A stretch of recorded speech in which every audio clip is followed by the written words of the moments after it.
시청자 여러분 안녕하세요. 알약톡톡2의 가혜란입니다.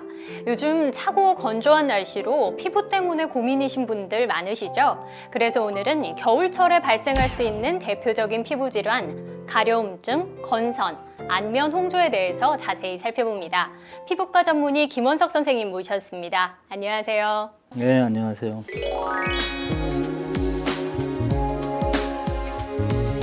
네, 선생님 요즘 날이 많이 차고 건조해서 그런지 가려움증을 호소하시는 분들이 참 많이 있습니다. 네. 이 가려움증 일종의 질환으로 볼 수 있을까요? 가려움증이라고 말을 하면 보통 질환이라기보다 네. 대부분 분들이 이제 증상이라고 말씀을 하시겠죠. 가려움증의 뭐 아토피라든가 아토피성 피부염이라든가 뭐 혹은 다른 기타 뭐 피부 건조증 이런 것들이 전혀 없이 피부는 육안적으로 봤을 때 멀쩡한데 가려우실 경우에는 질환으로 저희가 간주하기도 합니다. 특별한 원인이 전혀 없이 가려움증만 있는 경우에는 우리가 좀 어려운 말로 소양증이라고 표현을 하죠, 의학용어로. 대부분은 증상을 나타내는 것이지 네. 바로 질환이지는 않지만 그렇습니다. 다른 이유가 하나도 없이 가려운 경우에는 소양증이라는 그렇죠. 증상으로 분류가 될 수 있는 거네요. 네, 그렇습니다. 하지만 대부분은 증상으로 봐야 하는 것이 이 가려움증인데요. 이 가려움증 왜 생기는 건가요? 겨울에 많이 생기는 거 보면 날씨하고도 연관이 있는 건가요? 뭐 사실 이유가 굉장히 많지만은 단순하게 생각을 해보면 피부라는 게 가장 하는 역할이 뭐냐 하면 저희는 이제 뭐 피부를 영어로 말하면은 베리어라는 표현을 많이 쓰죠. 네, 장벽이라고 베리어라고 하면 하죠. 네, 장벽이죠. 그것은 뭐냐 하면은 외부에서 들어오는 여러 가지 뭐 나쁜 물질부터 자극적인 물질에 대한 보호막을 해주는 게 이제 피부의 역할입니다. 그런데 그 보호막의 역할이 잘 안 되면은 당연히 이제 가려움증 같은 증상이 나타날 수 있겠습니다. 한국은 이제 대륙성 기후다 보니까 굉장히 건조하면서 찹니다. 그럼 피부가 이제 갈라지게 되고 피부에 있는 수분이나 기름이 잘 빠지게 되고요. 옷에 쓰이는 뭐 직물들이란 게 사실 그 따뜻한 옷을 만들기 위해 모직이라든가 굉장히 털 종류를 많이 입게 되죠. 그런 것들도 알게 모르게 상당히 많이 피부에 자극을 일으키기 때문에 겨울에는 기존에 피부병이 있거나 가려움증이 있는 사람들이 대부분 더 증가되고요. 없었던 분들도 가려움증이 새로 발생하는 경우가 상당히 많아진다, 그렇게 말씀드릴 수 있겠습니다. 가려움증을 유발하는 요인들은 참 많이 있지만 네. 그중에서도 이 날씨가 확실히 영향을 미치는 건데 이 가려움증 하면 실은 그냥 잠깐 긁고 지나가는 경우도 네. 종종 있거든요. 그렇기 네. 때문에 이걸 꼭 치료해야 할까라고 생각하시는 경우도 많은데 가려움증을 치료해야 될까 이렇게 이제 말씀을 하시는데 사실 가려움증은 치료하지 말래도 치료하러 병원에 굉장히 많이 옵니다. 그렇죠. 한마디로 힘들어지니까요. 이제 아픈 건 참아도 가려운 거는 못 참는다는 말이 있는데요. 이 가려움증은 삶의 질을 완전히 망가뜨려요. 특히 이 가려움증이라는 게 묘하게도 어떤 낮에 뭐 다른 일을 한다거나 그럴 때는 신경이 분산이 되어서 좀 덜하다가 이제 좀 휴식을 취해야 되는 밤에 생기거든요. 그러니까 수면 장애가 굉장히 많이 일어나고요. 의학적으로 볼 때는 우리가 긁을 때마다 뭐 손을 소독을 하고 긁지는 않잖아요. 그럼 손톱에 균이 있는 거, 손에 있는 균들이 계속 그와 같은 피부의 상처를 통해서 들어가다 보면은 2차 감염이라고 하는 문제가 생길 수가 있고요. 가려움증이란 게 상당히 다른 복합적인 이유가 숨어 있는 경우가 있어요. 특히나 이제 간 질환, 콩팥 질환, 뭐 당뇨 이런 전신 질환이 있으신 분들은 가려움증이 많이 발생을 하는데 뭐 상당 부분에서 최초에 그런 병이 발견되기 전에 가려움증으로 증상이 나오는 경우가 있어요. 그래서 가려움증이 지속이 되시는 분들은 항상 병원에서 그런 기본적인 검사들을 좀 시행을 해서 다른 속에 숨어 있는 나쁜 병이 없는지를 좀 찾아주시는 게 꼭 필요합니다. 이 여러 가지 원인으로 겨울철에 가려움증을 유발하거나 또 악화시킨다고 말씀을 하셨는데 특별히 주의해야 할 것들이 있을까요? 가려움증이 있는 분은 그 모직이라든가 좀 따끔거리는 옷 이런 것들을 많이 안 입으시는 게 좋고요. 가려움증이 일어나는 분들의 몸에 자극이 될 수 있는 그런 음식이라든가 그런 생활 습관을 피하셔야 됩니다.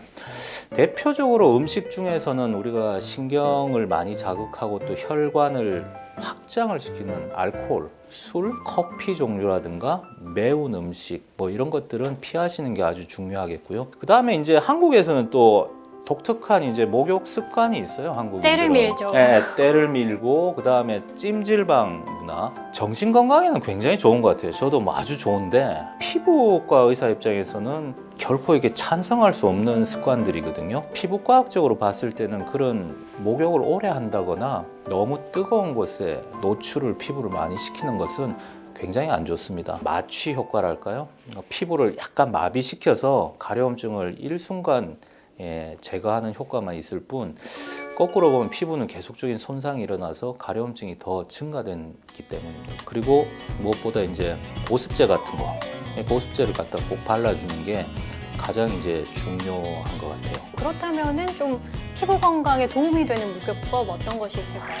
가급적 세제나 비누를 쓰지 않고 그리고 너무 뜨거운 물이 아닌 미지근한 물로 하고 그리고 마르기 전에 바로 보습제를 발라주는 습관 그렇게 하는 것이 가장 피부에 좋은 목욕법이 될 것 같아요. 아기들 목욕하듯이 성인들도 하시면은 항상 좋은 피부를 유지할 수 있겠다. 그렇게 생각하시면 됩니다. 요즘에 뭐 세제를 쓰지 않고 그냥 머리를 감고 몸을 씻는 뭐 노프라고 하는 것도 한동안 유행했었잖아요. 네네네. 그런 게 도움이 될까요? 세정제를 뭐 우리가 너무 강한 걸 쓰지만 않는다면은 짧은 시간에 뭐 좀 피부에 지저분한 거를 제거한다는 측면에서만 한다면은 안 쓰는 거를 꼭 권장할 필요는 없을 것 같아요. 네. 지나치게 자극적인 세정제를 많은 양을 사용하지만 않으신다면 적절하게 세제 쓰시면서 목욕하셔도 좋을 듯 합니다. 네, 우선 이 건선에 대해서는 좀 자세히 설명을 해주셔야 될 것 같아요. 건선이요? 건선, 가려움증 많이 헷갈리거든요. 건선은 무엇이고 어떤 증상이 나타나나요? 그냥 첫 번째 말씀드릴 거는 건성하고 다릅니다. 건성 피부와 건성은 피부가 건조하다는 거고요. 네. 건선은 피부 질환인데 단순히 뭐 자기가 피부 관리를 잘못해서 생기는 그런 건조증과 다르게 복합적인 이유가 있어요. 뭐 유전적인 문제도 있고요. 면역학적인 문제도 있고 뭐 피부 혈관의 문제 때문이라는 이야기도 있고 한마디로 말해서 한 가지 원인으로 규정을 할 수가 없습니다. 건선을 오래 앓으시는 분들은 관절염도 생길 수 있고 심혈관 질환도 잘 생기는 걸로 되어 있고요. 그러다 보니까 이제 피부에 비늘 같은 아주 두꺼운 각질이 쌓이는 질환입니다. 물론 이것도 사람마다 개인차가 있어서 온몸을 각질 같은 흉측한 피부 질환으로 뒤덮고 계시는 분부터 조그만한 뭐 물방울 모양으로 약간 때가 낀 것처럼 소규모로만 이렇게 분포하는 사람까지 굉장히 다양하게 분포를 해요. 그리고 질환이 뭐 아주 어린 유아기에서부터 뭐 80대, 90대 노인에까지 언제 발생할지 모르는 그런 질환이고 한 번 생기면 현재로서는 완치가 된다고 보기가 좀 어려운 질환이에요. 그래서 건선 환자분들은 계속적으로 피부를 치료를 하고 관리를 해주고 뭐 정기적으로 우리가 검진을 하고 이렇게 해줘야 되는 질환이라고 보시면 될 것 같습니다. 네. 그런 만큼 좀 더 치료에 집중을 해야 할 텐데 빨리 알게 되면 치료하는데도 도움을 좀 받을 수가 있나요? 네, 맞습니다. 약을 치료하고 의사가 이제 잘 관리해 주는 건 중요하지만 환자가 자기 병이 뭐라는 거에 대해서 정확한 지식을 가지는 게 제일 중요하거든요. 그래서 빨리 알면 알수록 그 환자에게 이 건선에 대한 모든 것을 저희가 정확하게 전해줄 수가 있고요. 대부분 그런 것들이 초기에 잘 이루어지지 않고 불필요한 약물 치료라든가 민간요법에 의지하게 되고 하기 때문에 이 수많은 건선 환자들이 굉장히 잘못된 치료로 인해서 더 고통을 받는 경향이 많이 있습니다. 그래서 조기에 국민들에게 이런 건선에 대한 인식을 높여야 되고요. 그리고 또 치료 방식에 대한 그런 것도 굉장히 과학적으로 체계적으로 제한을 해줘야 된다고 생각합니다. 네. 그런데 이 건선의 경우에는 앞서 말씀하신 것처럼 그냥 이름 때문에 네. 건성 피부와 비슷한 것이 아니냐, 건조증과 비슷한 네. 것이 아니냐라고 오해하는 경우가 많잖아요. 네. 정확히 증상에 어떤 차이가 있는 건가요? 건선은 뭐 보시면 건선이라는 병이 생기는 그 부위에는 뭐 각질이 일고 막 두꺼워지고 하니까 얼핏 일반인들이 보기엔 거기가 건조해 보이죠. 근데 거기를 제외한 다른 피부가 건조하다거나 피부 자체가 뭐 건조한 건 아닙니다.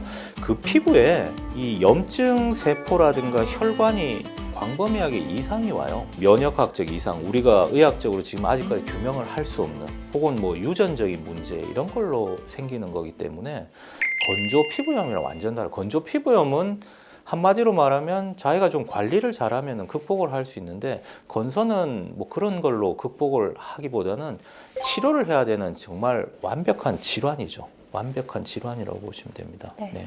그런 만큼 특별한 이유가 없는데도 특정 부위가 전체적으로 나타나는 것이 아닙니다. 특정 부위가 건조하고 각화 현상, 각질이 계속해서 생긴다면 바로 병원에 가서 정확한 진단을 받으셔야겠습니다. 이 건선, 그냥 건선에서 그치는 것이 아니라 2차 질환들을 유발할 수도 있다고 네네. 말씀을 하셨는데요. 좀 더 구체적으로 소개를 해주시죠. 건선이 오래되면은요, 이 건선 관절염 같은 이 관절에 이상이 많이 옵니다. 류마티스 관절염과 유사하게 뼈마디가 이상해지고 아프고 이런 게 생기고요. 또 건선 환자들은 좀 빨리 치료되는 속효성 약을 원하는데 대표적으로 빨리 치료되는 약이 스테로이드거든요. 그러니까 그런 약을 자꾸 먹게 되면 전신 부작용이 나오고요. 무엇보다 건선이 오래되면은 현재 뭐 심혈관계통에 뭐 관상 동맥 질환이란 그런 것들이 일반인보다 많이 발생한다 이런 보고들이 되어 있습니다. 그래서 건선 환자 같은 경우는 저희가 단순한 피부병으로 보기보다는 복합적인 전신 질환으로 보고 국가적인 관심을 가지고 관리해 준 시스템이 꼭 저는 필요하다고 생각합니다. 네. 네. 하지만 치료 받으시면 확실히 효과를 보실 수 있는 당연하죠. 거죠. 건선은 당뇨나 혈압과 마찬가지로 치료를 잘 해주면은 분명히 정상적인 삶을 잘 영위할 수 있습니다. 좋은 치료를 잘 꾸준히 받아 나가시면 결코 크게 자기의 삶에 어떤 손해를 받지 않고 뭐 좋은 삶을 일반인들과 똑같은 삶을 영위할 수 있다고 봅니다. 네. 네. 여기서 잠시 피부에 대한 속설을 OX로 살펴봅니다. 자, 첫 번째 질문입니다. 우리 피부가 과거보다 더 건조해진 건 아파트 생활 때문이다. O인가요? X인가요? 외부 환경이 피부의 건조라든가 피부가 이렇게 정상적으로 잘 유지가 되는 걸 많이 관계를 하는데 아파트는 상당히 이제 건조해요. 그리고 새집 증후군이란 말 많이 들어보셨죠. 여러 가지 뭐 유해 물질도 좀 많이 나오고요. 아파트의 환경이란 게 그다지 이렇게 좋지 못하고 공기도 이렇게 잘 순환이 되지 않는 경우도 많고 그렇습니다. 아파트 환경을 그렇게 좋은 습도와 좋은 적절한 온도를 유지하기가 어렵기 때문에 그런 건조증이 유발된다고 보시면 될 것 같고요. 자, 두 번째 질문입니다. 로션 제형과 크림 제형 중에 건조한 피부에 더 좋은 건 로션 제형이다. 네, 그건 뭐 아니죠. 네. 수분이 많으면 수분이 증발을 하면서 피부에 또 다른 기름이라든가 수분을 더 뺏어가는 그런 악영향을 미칠 수가 있습니다. 그렇기 때문에 자기가 많이 건조하고 피부가 좋지 않다고 생각하면은 크림 타입을 쓰시는 게 좋고요. 오일 타입은 뭐 크림 정도 수준으로 보습이 된다고 보시면 될 것 같아요. 자, 세 번째 질문입니다. 욕실 문을 열기 전에 보습제를 발라야 한다. 네, 맞습니다. 보습제는 피부에 들어가야 됩니다. 피부에 적정하게 들어가야 되는데 그럼 가장 잘 들어갈 때가 언제냐? 피부가 좀 손상이 돼 있을 때 들어가요.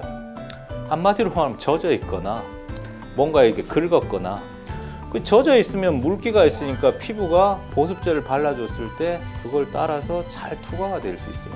일단 마르면 다시 이제 방어 기능이 생기면서 보습제가 잘 침투를 안 하는 거죠. 요즘은 워낙에 피부에 관심이 많은 분들이 많아서 이 안면 홍조에 대해서도 뭐 장미증이다, 주사다 네. 이런 이름으로도 부르던데 네네. 이 세 가지가 같은 건가요? 대표적으로 이제 선을 걷자면은 장미증은 특별히 의학적으로 많이 쓰는 용어는 아닌 것 같고요. 안면 홍조는 앞서 말한 이제 다른 동반 증상은 없이 혈관이 붉어졌다, 좋아졌다 이런 게 반복하는 것이고, 주사는 붉음이 좀 상당 기간 계속 유지되면서 그 외 증상, 가려움증이라든가 피부의 불편함, 그리고 뭐 여러 가지 여드름 같은 증상 이런 것들이 동반되면은 주사라고 이제 볼 수 있겠습니다. 네.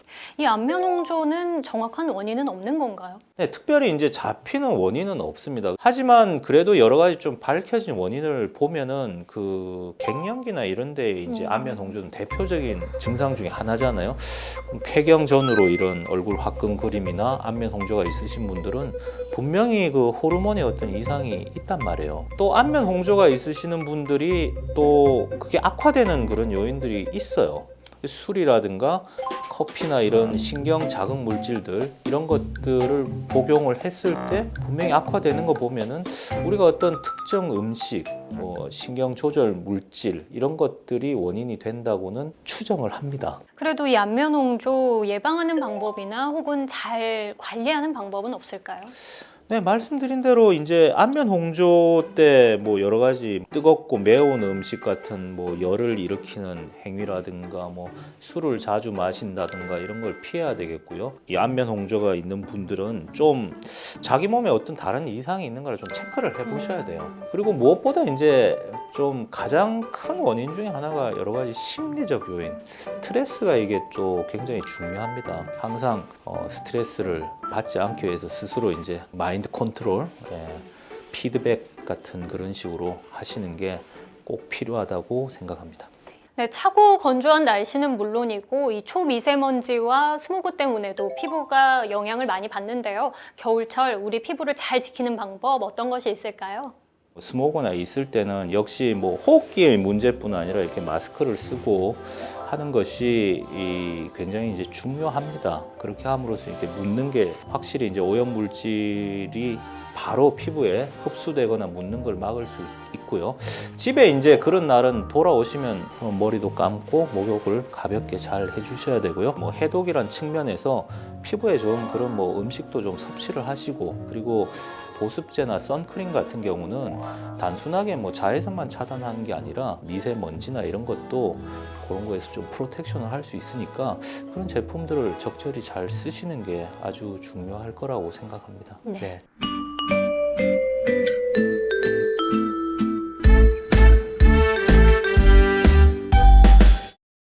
과하지 않은 목욕, 보습제, 그리고 자외선 차단제, 마지막으로 적절한 식습관으로 피부 건강 지키시기 바랍니다. 알약톡톡 오늘은 여기까지고요. 다음 주에 뵙겠습니다.